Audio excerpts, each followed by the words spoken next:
Le rappeur américain Young Thug a recouvré la liberté jeudi 31 octobre après avoir plaidé coupable d'implication dans un gang, mettant fin à près de 2 ans d'un procès tentaculaire pour crime organisé émaillé de coups de théâtre. Un accord plutôt que la prison. De son vrai nom, Jeffrey Lamar Williams, l'artiste de 33 ans a été remis en liberté selon des documents publics du système pénitentiaire de l'État de Géorgie. D'après le New York Times, il a été condamné à 15 ans de mise à l'épreuve en plus du temps passé en détention depuis son arrestation en mai 2022. Le rappeur a été libéré après avoir plaidé coupable devant un tribunal d'Atlanta, capitale de la Géorgie, de 6 chefs d'accusation, dont ceux de détention de drogue et d'armes à feu et de participation à une activité criminelle organisée. Selon l'accusation, le label de Young Thug, Young Stoner Life Records, n'était que le paravent d'une branche du gang des Bloods, identifiée comme Young Slime Life ou YSL, impliqué dans des meurtres, du trafic de drogue et des vols de voitures avec violence et dont le rappeur était le chef, le rappeur emblématique qu'il fut.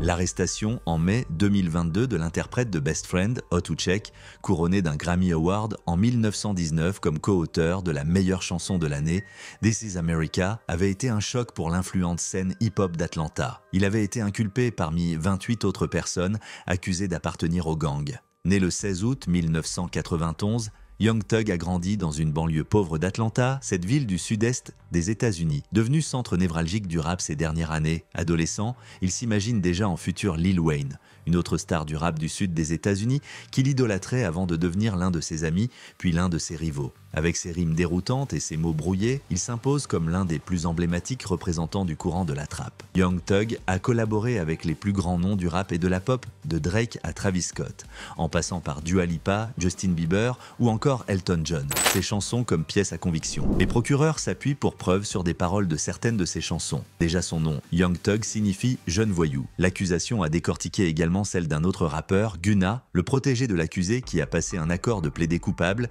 et d'un titre posthume de Juice WRLD, mort en 2019 d'une overdose. Jusqu'à novembre de l'année dernière, les audiences du procès ont été consacrées à la sélection des jurés. Une tâche ardue qui a duré 11 mois. Au cœur du dossier, 17 extraits des titres de Young Thug, qui constituent, selon l'accusation, autant d'aveux des crimes dont le rappeur est accusé. Dans ses paroles, ce dernier évoque, comme de nombreux rappeurs, des histoires de gangsters, d'assassinats et de gros sous. Ses avocats ont cherché à exclure ces paroles des pièces à conviction, affirmant que l'utilisation de couplets pourrait influencer injustement les 12 jurés appelés à se prononcer. Un argument défendu par de nombreux partisans de la liberté d'expression et d'acteurs de l'industrie musicale qui craignent que cette pratique nuise à la créativité des artistes et affecte disproportionnellement les Afro-Américains. L'utilisation de paroles de chansons comme pièces à conviction est par ailleurs contraire au premier amendement de la Constitution américaine qui garantit la liberté d'expression. Libre, oui, mais sous condition. La liberté de Young Thug s'accompagne toutefois de restrictions sévères. Il est banni d'Atlanta jusqu'en 2034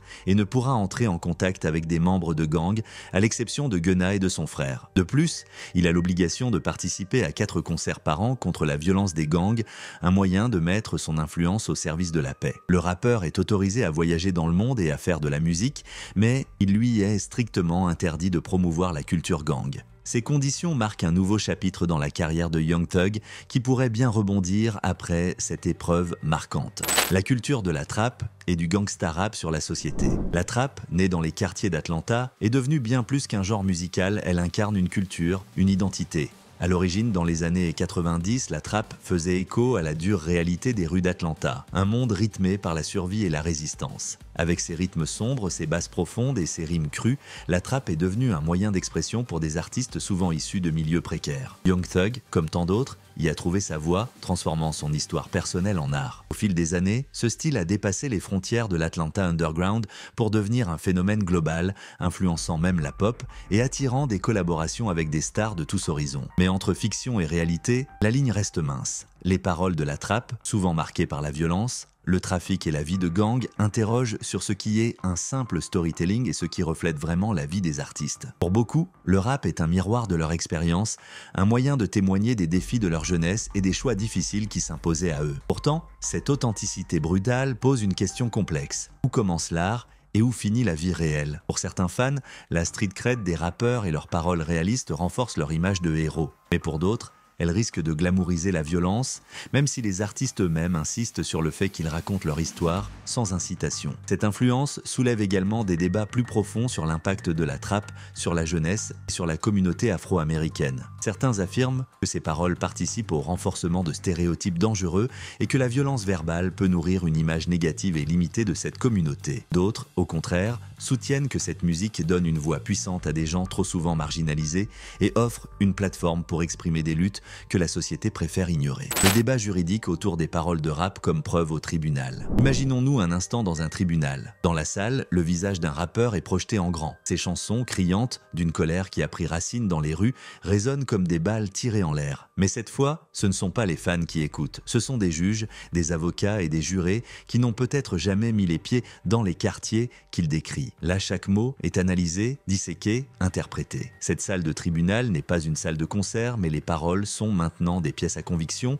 comme une empreinte digitale ou une arme à feu. Dans d'autres genres musicaux, personne n'oserait prendre des paroles au pied de la lettre pour accuser un artiste. Les chanteurs de rock et de heavy metal hurlent des récits de violence et de chaos depuis des décennies. Les poètes folks chantent sur les révolutions et les révoltes, mais leurs paroles sont perçues comme de l'art, comme des métaphores de l'époque. Pourtant, quand il s'agit de rap, tout change. C'est comme si chaque mot, chaque ligne devenait suspecte. Comme si la rime, à peine sortie de la bouche, se transformait en preuve accablante. Pourquoi le système semble-t-il prompt à voir des aveux là où il n'y a que de l'art? Prenons des cas comme celui de Bobby Shmurda aux États-Unis ou Booba en France. Leurs paroles, pleines de la noirceur des rues et de l'intensité de la vie qu'ils mènent, ont fini par se retourner contre eux. Dans les tribunaux, les couplets de Shmurda, nés dans les bas-fonds de Brooklyn, ont été cités comme s'ils étaient des confessions de crimes. Booba, avec sa poésie crue et incisive, s'est lui aussi retrouvé à devoir défendre ses mots devant la loi. Et ce sont toujours des rappeurs, des voix issues de communautés marginalisées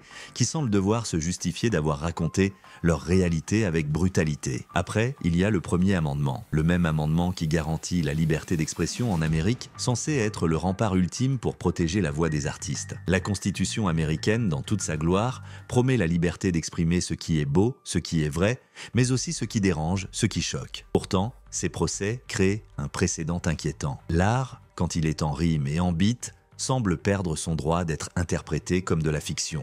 La liberté d'expression du premier amendement se retrouve piégée entre les rimes des rappeurs et l'interprétation des tribunaux. Le rôle des labels et l'influence des gangs dans l'industrie musicale. Dans le rap, la street cred n'est pas qu'un simple badge d'authenticité. C'est une monnaie d'échange, un passeport pour être écouté et respecté. Ce capital de rue, forgé dans les épreuves de la vie urbaine, façonne l'image des rappeurs bien plus que tout nombre de streams ou de certifications. Pour beaucoup de rappeurs, la crédibilité de rue est le fil qui relie leur histoire personnelle à leur art. Et c'est justement cette authenticité brute que les labels recherchent. Les grandes maisons de disques, de l'autre côté, voient dans la street cred de leur artiste un argument marketing puissant qui les distingue dans un marché saturé et capte l'attention des fans en quête de vérité. Plus le parcours de l'artiste est chargé d'épreuves, plus il devient attirant, presque mythique, un diamant brut que l'industrie n'a qu'à polir. Et dans cette quête d'authenticité, certains labels deviennent bien plus que de simples entreprises. Pour des artistes comme Young Thug, leur label devient une famille. Un clan soudé qui partage non seulement des projets musicaux, mais aussi des valeurs, une vision de la vie, une histoire commune. Young Thug, par exemple, avec son label Young Stoner Life, a bâti un empire musical qui dépasse la simple création de musique. C'est un univers où les artistes qu'il signe sont aussi des frères, avec des liens qui ressemblent parfois à ceux d'un gang. Ce n'est pas qu'un collectif de musiciens, c'est une alliance. Dans cet environnement, le succès individuel se confond avec celui du groupe, et la loyauté est aussi précieuse que le talent. Pour les jeunes rappeurs, l'influence des figures de proue comme Young Thug ou Lil Wayne est indéniable. Ces vétérans du rap ont parcouru le chemin avant eux, gravissant les échelons de l'industrie avec une street cred qu'ils n'ont jamais diluée. À travers leur choix de carrière, leur collaboration et leurs paroles, ils transmettent un modèle. Les jeunes rappeurs les voient comme des mentors, des exemples de réussite qui ne se sont jamais éloignés de leurs racines. Et cette transmission se fait de manière presque rituelle, où l'on reprend les codes, les symboles et même les batailles des aînés. Lil Wayne, lui-même issu du milieu dur de la Nouvelle-Orléans,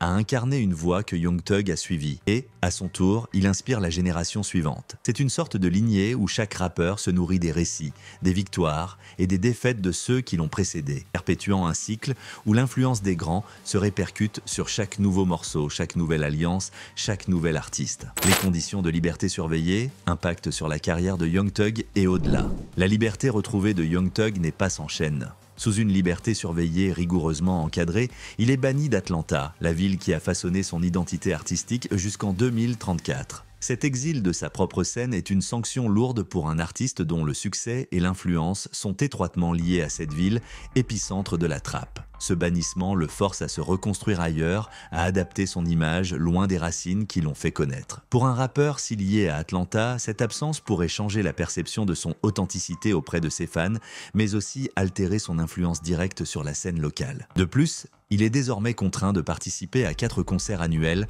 pour promouvoir la paix et décourager la violence des gangs. Ses performances imposées posent un défi intéressant. Elles l'incitent à revendiquer un rôle d'influence positive. Mais cette transition ne sera pas évidente pour un artiste dont l'image est depuis longtemps teintée de rébellion et de provocation. Il est face à une opportunité de transformer ses contraintes en un nouveau chapitre de sa carrière qui pourrait résonner comme une rédemption aux yeux de certains fans tout en risquant d'être perçu comme une soumission par d'autres. La dernière sanction est l'interdiction de promouvoir la culture gang dans ses projets pourrait modifier radicalement le ton et le contenu de sa musique. Young Thug va devoir naviguer entre l'expression artistique et la limite légale qui lui est désormais imposée. Cette liberté sous condition est une épée à double tranchant. Elle lui offre un nouveau départ, mais aussi la contrainte de réinventer son image tout en respectant des règles qui, pour lui, n'ont rien de naturel. On va s'arrêter ici aussi pour aujourd'hui. Que pensez-vous de sa libération? Partagez avec moi vos avis en commentaire. Vous pouvez comme toujours vérifier les sources de nos informations en description.